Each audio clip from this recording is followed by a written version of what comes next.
ఒక్క వాన పడితే మా ఊరు మొత్తం మళ్ళీ కొత్తగా పుట్టినట్టే ఉంటుంది. పొద్దున్నే పొలం దగ్గరికి వెళ్ళాను. ట్రాక్టర్ దున్నుతున్న శబ్దము, ఎద్దుల మడకతో మట్టిని తోలుతున్న దృశ్యం చూస్తుంటే మా పల్లె జీవితం ఎంత గొప్పదో అనిపించింది.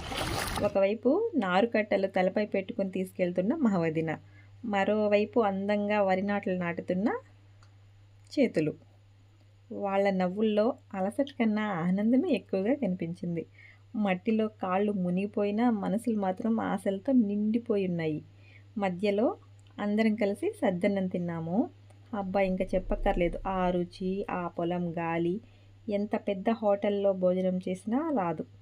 రైతు జీవితం అందరూ చాలా కష్టము అంటారు. కానీ ఈ కష్టంలోనే నిజమైన సంతోషం ఉంది. చివరగా ఒక్క మాట. మట్టిని ప్రేమించే వాళ్ళు జీవితాన్ని కూడా అందంగా మార్చుకుంటారు అనేది నేను నమ్ముతాను. మీరేమంటారు? ఈ వీడియో కనుక మీకు నచ్చితే ఒక చిన్ని లైక్ ఇవ్వండి. ఓకే అండి. Thank you.